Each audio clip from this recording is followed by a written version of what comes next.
Now to the partial government shutdown. Day 6, and the clock is ticking toward another deadline. Congress must raise the debt ceiling in less than 2 weeks, or for the first time in our history, the country goes into default. Joining me now, the Secretary of the Treasury, Jack Lew. And Mr. Secretary, welcome back to Fox News Sunday. Good to be with you, Chris. This week, both you and the President seem to be trying to panic the markets about both raising the debt ceiling and the government shutdown, saying that they should be more concerned. Here's the President. I think this time's different.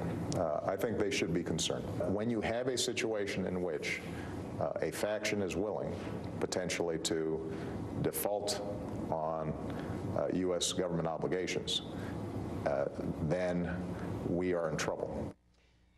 But so far, the markets are shrugging it off. The Dow Jones dropped just 1.2% this week. NASDAQ was actually up more than half a point. Aren't your efforts failing to try to use the markets to put pressure on Republicans to cave? You know, Chris, it's my job to try to make sure we strengthen the economy, and I spend every day trying to do that. That's why it's so important for Congress to act, to open up the government, to make sure we can pay our bills. There's no question but that if we were to have the unthinkable happen and have the United States default, it would cause real problems. The only question is how serious the problems would be, and there's a kind of range of how bad the consequences are. But why would anyone want to do that to the American economy at a time when the American people are showing their resilience, recovering from the worst recession since the Great Depression?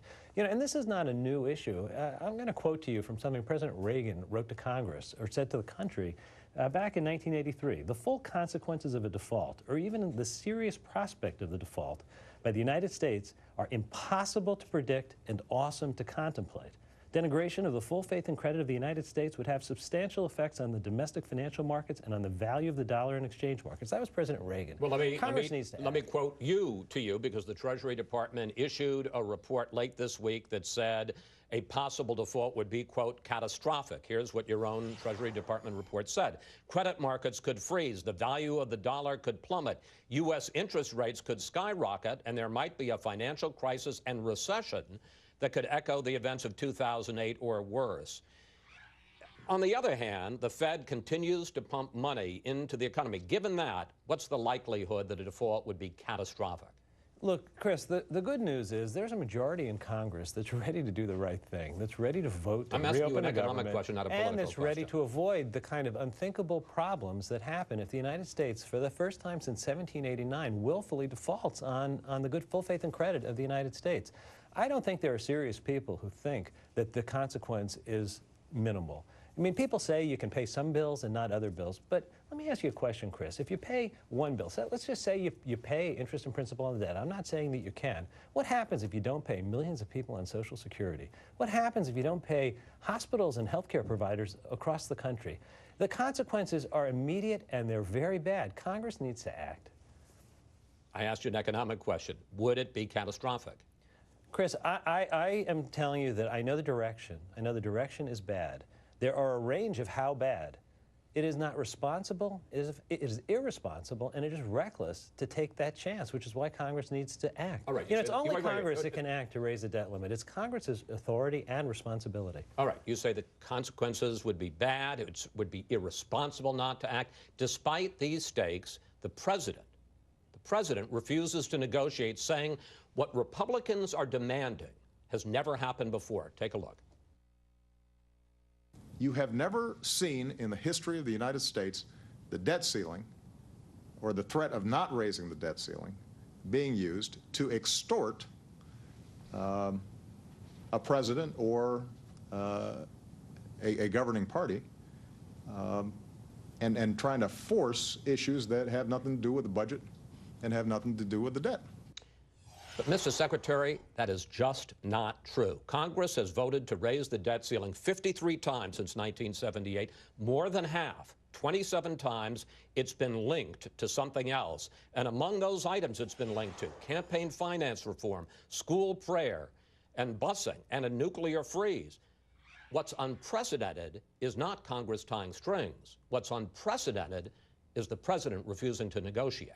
You know, Chris, let me be clear. The President has always been looking for a way to negotiate, find that reasonable middle ground with a bipartisan group of members and senators to do the right thing for the American people. He was, he is. He put out a budget that actually took an enormous step to do that. So the president is open to negotiation. The question about the debt limit is different, and frankly, I think your history is wrong. If you look at the cases where the debt limit was involved, there were many other things attached to the debt limit, but the question of threatening to cause a default of the United States, not until 2011 did it become a positive agenda. Mr. Secretary, your history, with all due respect, your history is wrong. In 1973, Democrats in the Senate, including Ted Kennedy and Walter Mondale, wanted to attach campaign finance reform under Richard Nixon during Watergate to raising the debt limit. It ended up being a filibuster. Republicans had to filibuster to defeat it and take it out. This has happened over and over again, and presidents have negotiated. And this president, what's unprecedented is he's refusing to negotiate. You know, Chris, I lived through the budget debates of the 1980s, the 1990s, the early 2000s. I know that there were many occasions when the debt limit was tacked on to other things. I actually remember when the debt limit was used as a deadline, an action-forcing event. It was different in 2011. In 2011, you had 50 to 100 members of the House who said if we don't get our way, we would rather see the default of the United States, and that was different. It was different. And I think what the president is saying is Congress has to do its job. It has to open the government. It has to make it so we can pay our bills. But you're moving and the goal then we line. need to John sit Boehner down says and he we need to doesn't want to negotiate. default, sir. So why not sit down with them and Yeah. talk? You're the one who's saying that they're ready to take the economy down. They say they don't want to take the economy down. You agree. In 1997, you were deputy director of OMB when the debt limit was tied to measures to balance the budget. If it was good enough for Bill Clinton to sit down and negotiate with the House Speaker, why isn't it good enough for Barack Obama? Chris, in 1997, I sat through every meeting in the balanced budget negotiations. No one once raised the issue of threatening default. Neither is John Boehner. Now, John Boehner, I know John Boehner. We have a good relationship. I've talked to John Boehner. I know he doesn't want to default. He also didn't want to shut the government down. And here we are with a government shutdown. There's a majority in Congress that would vote to do the right thing. A majority needs to be given the chance to work its will. All right. Let me just look. First of all, John Boehner is not threatening to default. He's saying he doesn't want to default. Republicans are talking right now about a down payment on the debt. They're willing to ease the sequester automatic spending cuts in return for long-term spending cuts through entitlement reform. Will the president negotiate on that as part of a deal to deal with the debt limit and the shutdown? Chris, we need to separate the issues. Why? Congress Why? needs It to hasn't open been the separated government. for Congress needs years. to open the government. We're now going into the second week of a government shutdown. It's causing real damage to the American people. Every day, people who thought it was okay to shut the government down, every day they're discovering why it's a problem.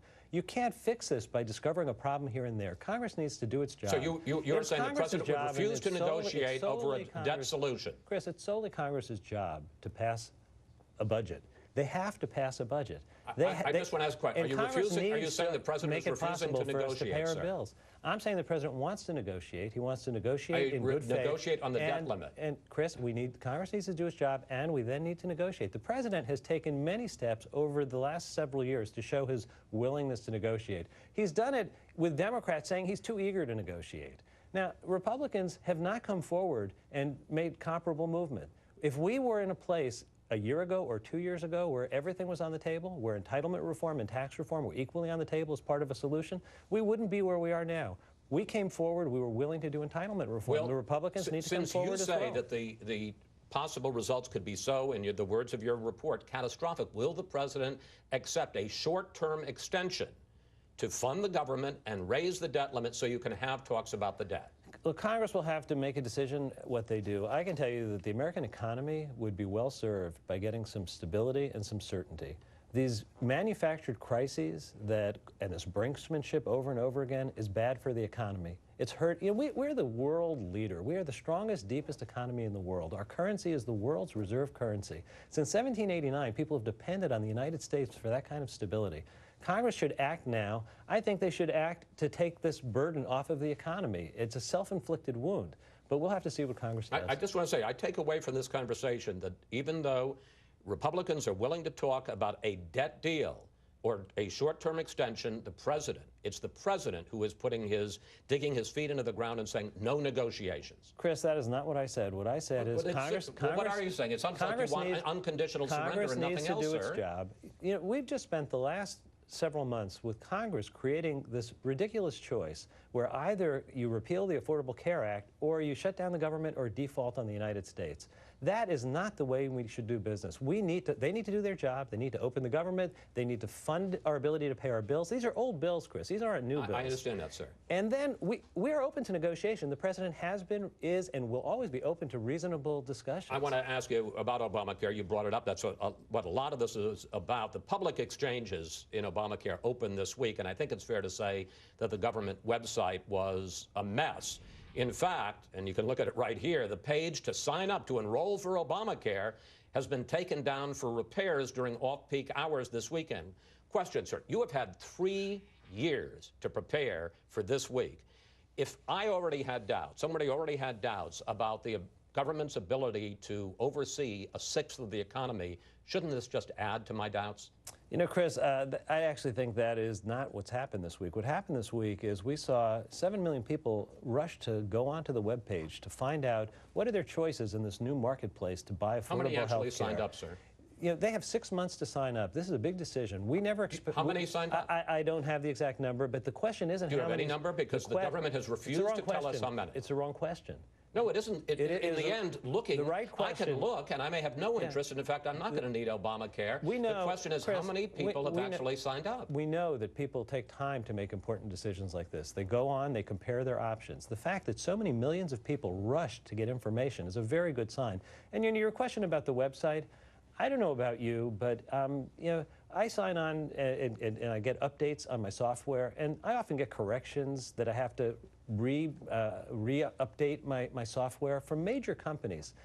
It is not unique that when you have a very large new software program come out, that people work to clean it up. I usually wait till it's 0.3 or 0.4 before I sign up. So many millions of people rush to get in because that shows how much interest there is in getting healthcare. I'm going to ask it one last time, because, forgive me, sir, you haven't answered it.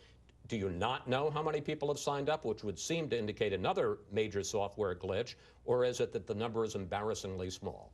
Chris, our metric for this week was, could people get online, get the information they need to make an informed decision? They have been getting that information. We are confident that they're going to make the decision as we expect. They have 6 months to make the decision. So you don't, do you not know, or is it that the number is small? Well, it's obviously not my primary area of responsibility, so my knowing or not knowing is not going to be indicative. Nobody in the government is told. The important issue here is that millions of Americans want to get affordable health care. They came online, they're getting the information, and you know what they're learning? They're learning they can get affordable health care. They can save money. They can avoid having a situation where they have pre-existing conditions but no health care, where they have children who have no health care. This is a very important development. They just can't sign up for it at this point. Well, I think they are going to be signing up. They have 6 months to sign up. Technically, they can't. Secretary Lew, thank you. Thanks for coming in today. We'll stay on top of all this, the shutdown, the default, and the problems with Obamacare. Thank you very much, sir. Great to be with you, Chris.